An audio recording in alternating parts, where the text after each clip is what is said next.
Just to.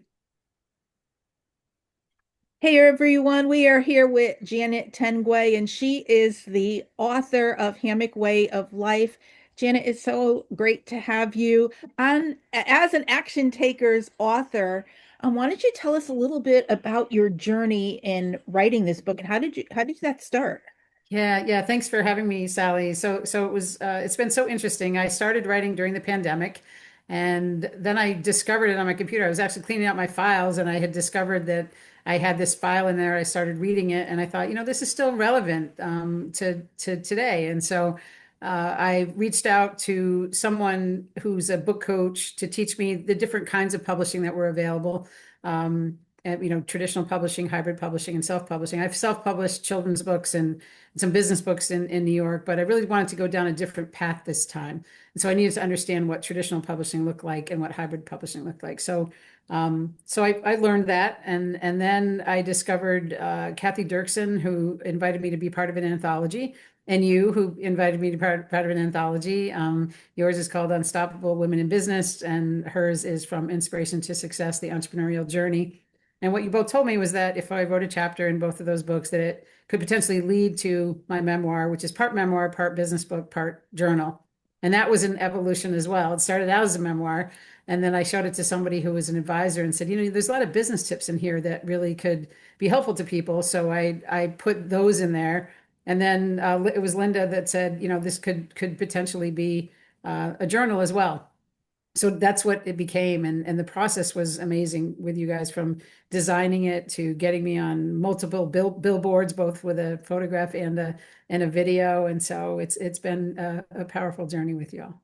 Yeah, you were on a New York Times billboard. How did that feel? Incredible, incredible. I never thought in a million years, right? It's sort of your dream, the dreams are happening bigger than what I've even dreamed. And so, yeah, and the minute I posted it, I heard from people that I hadn't heard from in a very long time, people I went to high school with, and so that was just fun to reconnect with so many people and have people notice that. So that was fun. Yeah, and you had your Hammock Way of Life book up there. That was so cool. That was so cool. And Yeah. with your live, right?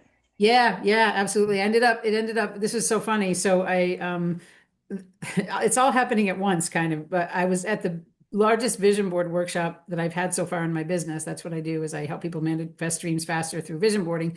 And we were doing one with some group of volunteer attorneys. And we had a team of about 7 certified vision board coaches with my company there. And somebody got wind of the fact that the billboard was happening at the same time, and they said, you need to leave and go get a photo. And I had committed myself to the workshop, but they really pushed me out the door and said, you need to go get this photo. So one of my coaches said, I know the way to Grand Central Station and Metro North, and we'll get you there. And so she escorted me to Times Square. We went to get the photo, and her daughter was with us, didn't really know me, so we missed it the first time. So our batteries were running low. It started raining. We finally got the photo, charged our batteries at the AT&T store right next to there, and then there were photographers on the street that could help you out as well. And so we Right, got this right. great photo, and yeah, and then we headed back I'm in upstate New York, so we headed back up. So it Right. was great. Yeah, That's yeah. What a awesome. day. But it was so cool. We got a great photo, and the day was just fun, all of it. Yeah. Yeah, that's awesome. So tell us about the process of writing the book. You wrote this book. What are some of the things that you learned? And I know you got some like quirky and fun chapter titles.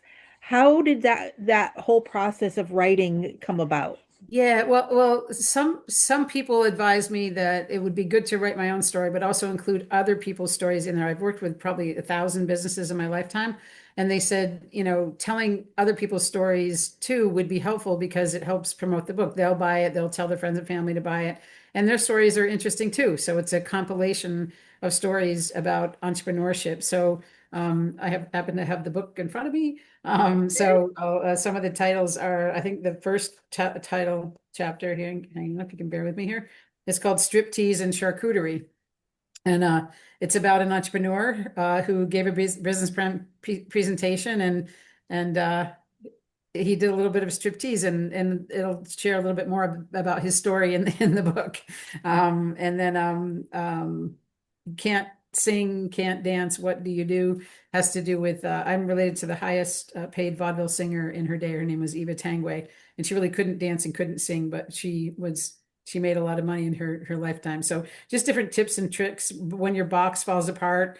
Um, Hee haw, new sign coming soon, dead fish, crazy titles, but the stories are very funny. So if you like humor and also business advice all mixed into one, it's an entertaining book. That's great. So, for someone who doesn't know, what does hammock way of life mean? Yeah, What does that entail? it's a good question. So, it's a metaphor for living the life that you want. My dream is to be in a hammock more often. And I think people that are close to retirement and close to, I mean, understanding just a relaxing sort of life, understand that. But if your dream isn't to be in a hammock, it's whatever your life is. So we help people manifest dreams faster through vision boarding. And vision boarding is a process where you kind of either cut out or digitally make a collage of all the dreams in your life and then take action steps to get to where you want to go. Yeah, that's great. That's great. So, tell us maybe a little bit more about you and your business.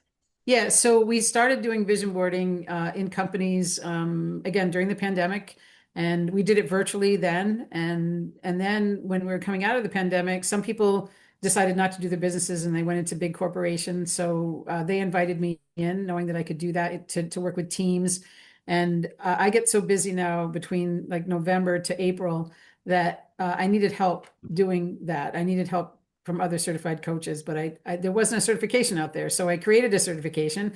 And because my methodology includes both business models and also what I call woo. So this where science meets woo. We can bring in creativity, we can bring in uh, uh, all sorts of things, Legos, improv, sound healing, because I'm connected to so many different coaches with different things. And we can also bring in disc assessment and Myers-Briggs. And so we do corporate workshops now and team building and strategic planning. And we did one with a group of insurance folks who gave a bonus out after doing vision boarding. And they hadn't done it before. A lot of corporations have never taken the time to really sit down with their team and vision what their team wants for their life. It empowers the team. And I say to people, I'm guided by goosebumps now because there's been such epiphanies that people have through vision boarding that they invite us in again and again. So now we have 100 certified vision board coaches internationally from around the world. And they're not my employees, they're independent contractors that are making money, independently. And we collaborate on lots of things. We have lots of things in the works. One of them is called Energize Your Vision.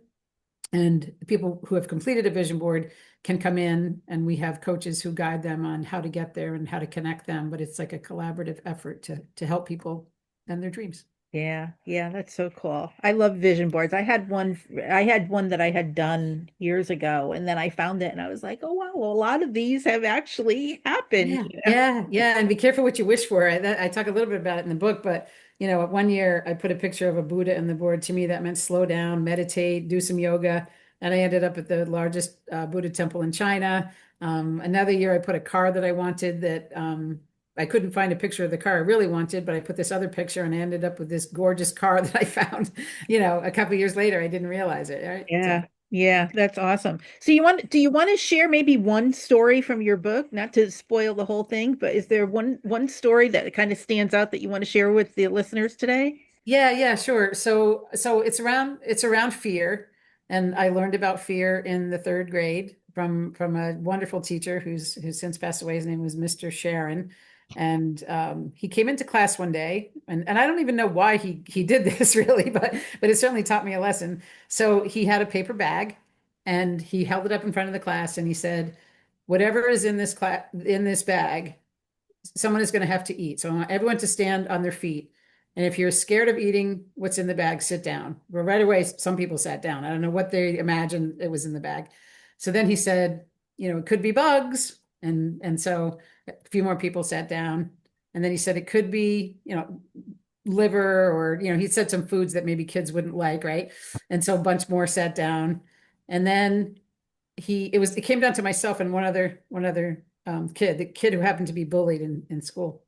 And he slammed the bag on the table And I don't know what came over me, but fear came over me. I thought it could be a ruler. Thought I could choke on it. And he looked over at me like, don't go down now. Like you made it this far. I could tell. He didn't want me to sit down, but I was, for some reason, fear overcame me. And so I sat down and then he pulled out the biggest, most beautiful lollipop I'd ever seen. And that's what Paul Comparoni got that day, was this beautiful big lollipop. So for me, it was about fear. And I think when entrepreneurs are thinking about, or people are thinking about leaving jobs or, transitioning in part of their lives from anything, a relationship or whatever, you're overcome by fear of what could happen next. And sometimes they're not aligned with their inner spirit. And so it was a powerful lesson around fear.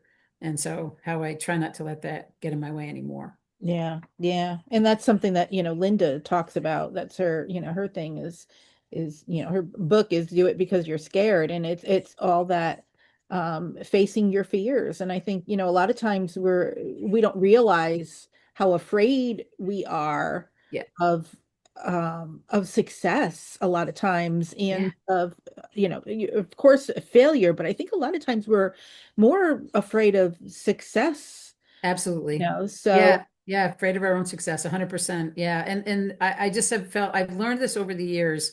If, I've had, I mean, all entrepreneurs, I think, have this where there's ups and downs, right? It's a roller coaster ride sometimes.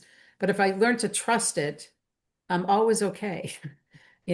And that was a hard lesson in the beginning. I thought, oh, what's next and what am I going to do? And inevitably somebody came along who wanted me to coach with them, or they just help get me to that next point, and I never needed to panic. And so I really try to remember that now, and not to have fear around it, and not to be afraid of my own success with this stuff with the billboard and all that. It's hard. I'm someone who likes to be sort of cheerleading other people in the background, and I've had to be in the spotlight. And so, but it's been enlightening and helpful, and I know it's helping someone else see possibilities.